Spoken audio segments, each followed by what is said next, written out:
네, 오늘 하루도 좋은 하루 되시기 바라겠습니다. 주님의 평안이 충만하시길 바랍니다. 오늘 말씀은 사도행전 16장 25절에서 34절 말씀입니다. 한밤중에 바울과 실라가 기도하고 하나님을 찬송하며 죄수들이 듣더라. 이에 갑자기 큰 지진이 나서 옥토가 움직이고 문이 곧 다 열리며 모든 사람의 매인 것이 다 벗어진지라. 간수가 자다가 깨어 옥문들이 열린 것을 보고 죄수들이 도망한 줄 생각하고 칼을 빼어 자결하려 하거늘 바울이 크게 소리질러 이르되 내 몸을 상하지 말라. 우리가 다 여기 있노라 하니 간수가 등불을 달라고 하며 뛰어들어가 무서워 떨며 바울과 실라 앞에 엎드리고 그들을 데리고 나가 이르되 선생들이여 내가 어떻게 하여야 구원을 받으리까 하거늘 이르되 주 예수를 믿으라. 그리하면 너와 내 집이 구원을 받으리라 하고 주의 말씀을 그 사람과 그 집에 있는 모든 사람에게 전하더라. 그 밤 그 시각에 간수가 그들을 데려다가 그 맞은 자리를 씻어주고 자기와 그 온 가족이 다 세례를 받은 후 그들을 데리고 자기 집에 올라가서 음식을 차려주고 그와 온 집안이 하나님을 믿음으로 크게 기뻐하니라. 아멘. 지금 바울과 실라 그 일행들은 빌립보에 있는 감옥에 있습니다.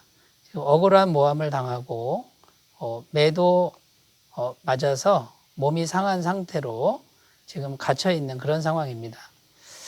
몸도 많이 아프고 힘들었을 것이고 또 마음도 많이 힘들었음에 틀림없는 그런 상황이라고 할 수 있는 것이죠.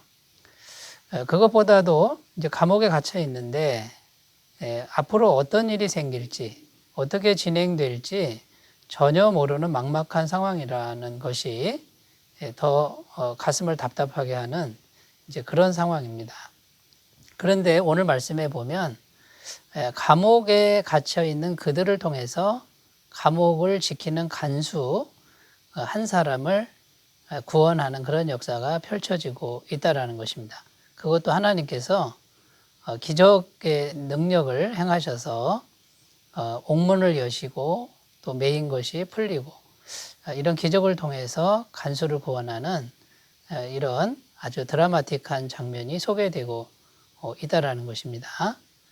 그래서 그 한 사람 간수가 구원을 받는데 그 사람만 구원받는 게 아니고 그 집안 식구 전체가 구원을 받게 되는 이제 그런 내용이 오늘 말씀의 내용이라고 할 수 있습니다. 33절, 34절에 보면 그 밤 그 시각에 간수가 그들을 데려다가 그 맞은 자리를 씻어주고 자기와 그 온 가족이 다 세례를 받은 후 그들을 데리고 자기 집에 올라가 음식을 차려주고 그와 온 집안이 하나님을 믿음으로 크게 기뻐하니라. 아멘. 감옥에 갇혔을 때는 답답하고 암울하고 정말 막막했는데 하나님이 역사하시니까 이제 영원권의 역사가 일어나고 온 집안 사람들이 다 하나님을 믿고 구원받는 이런 역사가 일어났다라는 것입니다. 자, 그래서 어떻게 해서 이런 하나님의 기적적인 역사하심이 일어나게 된 것일까요?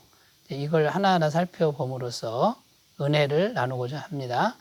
자, 첫 번째는요, 바울과 실라는 극심한 고난 중에서도 기도와 찬송을 잃지 않았다라는 것입니다. 25절 말씀에 보면 한밤중에 바울과 실라가 기도하고 하나님을 찬송하며 죄수들이 듣더라 이렇게 기록합니다. 자, 바울과 실라는 몸도 마음도 지금 굉장히 고통스럽습니다. 아마도 매를 맞았는데 조선시대 곤장 정도가 되는 거죠.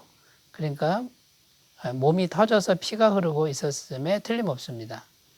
또 발은 착고에 매였다 그럽니다. 몸을 자유롭게 움직일 수도 없는 그런 상황입니다. 또 억울하게 지금 모함을 받아서 감옥에 갇혀 있으니 정말 마음이 힘들었고 모든 의욕이 떨어질 만한 그런 상황이라는 것이죠. 자, 그런데도 이 바울과 실라는 한밤중에 하나님께 기도하고 찬송했다 그럽니다. 여러분, 기도라고 하는 건요, 유대인들에게 있어서 언제나 정해진 시간이 있습니다. 아무리 힘들어도 기도 시간을 지켜서 하나님께 자신을 드렸다는 것이고요. 찬송은 다른 뜻으로 감사했다 이런 뜻이 있습니다.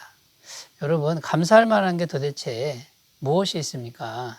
지금 억울하고 몸은 피가 흐르고 마음은 너무나도 상한 상태인데 뭐가 감사하겠습니까? 그런데도 감사하다라고 이렇게 고백하는, 찬송으로 고백하는 이런 일을 했다라는 것입니다. 이때 살아계신 주님께서 갑자기 기적을 일으키셨다고 성경은 증언합니다. 26절에 보면 이에 갑자기 큰 지진이 나서 옥터가 움직이고 문이 곧 다 열리며 모든 사람의 매인 것이 다 벗어진지라. 이것은 사람이 한 게 아니고 기도와 찬송을 듣고 계시던 하나님이 직접 역사하셔서 기적을 베푼 것이죠. 하나님의 말씀인 성경은 우리에게 언제 기도하고 언제 찬송해야 될지를 말씀하고 있습니다. 일이 형통하고 잘 될 때도 해야 되지만 정말 극심한 고난 가운데, 흑암 가운데 있을 때에도 찬송과 기도를 잃지 말라고 말씀하고 있는 것입니다. 시편 91편 15절 저가 내게 간구하리니 내가 응답하리라. 저희 환난 때에 내가 저와 함께하여 저를 건지고 영화롭게 하리라. 환난 때에 건져주신다 그럽니다. 간구하기만 하면, 기도하기만 하면 응답하겠다는 약속의 말씀인 것입니다. 여러분 그런데 이 사건은 그냥 바울과 실라만 구원하는 사건으로 끝나지 않았다는 겁니다. 이런 일을 통해서 죄수의 신분, 간수의 신분을 가진 한 영혼을 구원하는 이제 그런 은혜를 베풀기 위해서 하나님이 이렇게 하셨다라는 것이죠. 그러니까 여러분 바울과 실라가 지금 억울한 일을 당하고 고난을 당하는데 왜 이런 일이 우리에게 있는 것입니까? 이런 의문이 생기는 것이죠. 처음에는 왜 그런지 모릅니다. 그런데 시간이 지나고 나니까 아하, 이런 일이 생긴 것은 한 영혼을 구원하기 위한 하나님의 뜻이고 하나님의 섭리였구나. 이것을 알게 되었다라는 것입니다. 여러분 그러므로 우리 구원받은 성도들은 이해할 수 없는 고난이 닥쳐올 때 말 못하게 극심한 그런 현실적인 상황이 닥쳐올 때도 어떻게 하라고요? 기도하고 찬송하고 감사하고 있으면 하나님의 선한 뜻을 알게 하실 거라는 이런 약속의 말씀입니다. 그러므로 여러분 이런 감옥에서 일어난 놀라운 사건 어떻게 일어났습니까? 바울과 실라가 찬송과 기도를 잃지 않았다는 것을 오늘 말씀을 통해서 우리가 들었으니 우리도 그렇게 실천하는 삶이 되시기 바라겠습니다. 자, 두 번째요. 이런 기적의 역사가 왜 일어났냐면요. 한 영혼을 진심으로 사랑하는 이제 그런 일을 했다라는 것이죠. 바울과 실라는 한 영혼을 진심으로 사랑했다라는 것입니다. 자, 27절, 28절에 보면 간수가 자다가 깨어 옥문들이 열린 것을 보고 죄수들이 도망한 줄 생각하고 칼을 빼어 자결하라 하거늘 바울이 크게 소리질러 이르되 내 몸을 상하지 말라 우리가 다 여기 있노라. 이렇게 소리쳤다는 겁니다. 자, 간수가 자다가 보니 옥문들이 다 열린 걸 본 겁니다. 아, 죄수들이 다 도망했구나. 여러분 이때 당시 죄수들이 다 도망하면요 간수 책임입니다. 간수가 책임을 지는 방법은 간수가 죽임을 당하는 그 길밖에 없었습니다. 그러니까 죄수들이 다 도망갈 줄 알고 어차피 죽을 거 칼을 빼서 자결하려고 했다라는 것이죠. 이때 바울이 크게 소리를 지르며 내 몸을 상하지 말라 우리가 여기 있다 이렇게 소리를 쳤다는 겁니다. 여러분 한번 생각해 보십시오. 하나님이 기적적으로 옥문을 열고 메인 착고가 풀어졌습니다. 그러면 얼마든지 도망가도 되지 않습니까? 근데 바울과 실라는 잘 알고 있습니다. 자기들이 도망가면 죄수들이 죽는다는 것을 알고 있습니다. 그러니까 이기적인 생각, 자기만 생각하는 그런 마음으로는 도망가도 되지만 그 간수에 대한 생명과 그 영혼을 생각하는 마음이 있었기 때문에 도망가지 않고 그 자리에 있었다라는 것이죠.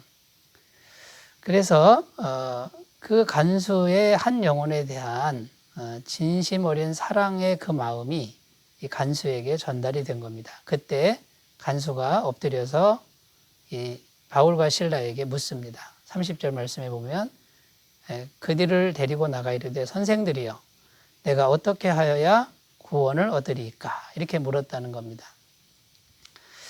그 감옥에서 살아남는 방법을 물은 게 아닙니다. 지금 바울과 실라는 구원 얻는 도를 전하는 사람으로 알고 있습니다. 그래서 이 사람들은 정말이구나 진짜구나 이걸 알게 된 거고요. 그러면 내가 어떻게 해야 구원을 얻겠습니까? 이렇게 물은 것이죠. 그때 바울과 실라가 대답합니다. 이르되 주 예수를 믿으라. 그리하면 너와 내 집이 구원을 받으리라.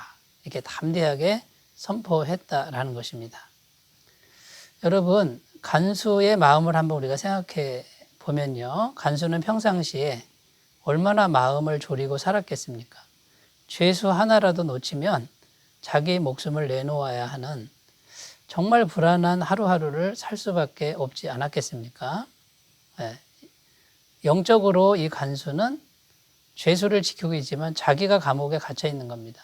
정신적인 감옥, 불안의 감옥, 이 감옥에 갇혀 있는 이 영혼이 이제 예수님을 만나서 어떻게 된 겁니까? 예수님을 만나고 나서 이제는 자유해진 영혼이 된 것이죠.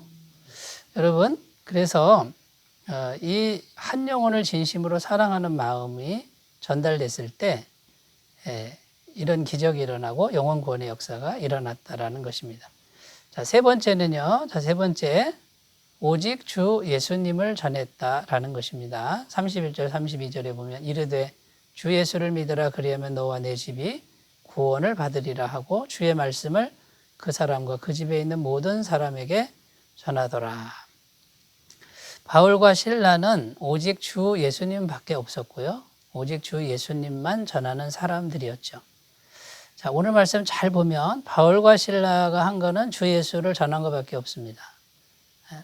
구원받을 모든 조건은 누가 다 만든 겁니까? 성령님이 만든 것이죠.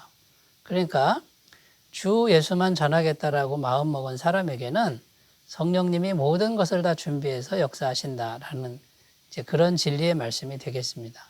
그러므로 이제 우리는 어떻게 해야 됩니까? 언제든지 예수님을 전할 준비를 하고 있으면 하나님이 사람도 만나게 하시고 일도 되게 하신다라는 것을 꼭 믿으셨으면 좋겠습니다. 자, 그 다음에 좀 더 생각해 보면요. 말로만 전하면 끝입니까? 그게 아니라는 거죠. 바울과 실라가 보여주는 모습들이 예수님을 증거하는 모습들이라는 겁니다. 자, 바울과 실라가 어떤 모습을 보여줍니까? 억울하게 갇히고 매를 맞았는데도 기도하고 찬송하고 감사합니다. 그리고 옥문이 열렸는데도 도망가지 않습니다. 담대한 모습, 평안한 모습을 늘 보여줍니다. 여러분 이것이 삶으로 전도하는 것이라는 것이죠. 우리가 평상시에 이런 모습으로 살아가고 사람들을 대한다면 우리는 삶으로 주 예수를 전하는 그런 귀한 삶이 될 줄로 믿습니다. 날마다 승리하셔서 구원의 열매가 풍성하시기 바라겠습니다. 기도합니다. 아버지 하나님 감사합니다. 성도는 감옥에 갇혔어도 성령님의 역사가 있고 또 구원을 얻게 되는 기적을 경험하는 줄로 믿습니다. 우리 모두가 그 기적의 주인공들이 되게 하여 주옵소서. 예수님의 이름으로 기도드립니다. 아멘. 주의 임재가 충만하시기 바라겠습니다. 감사합니다.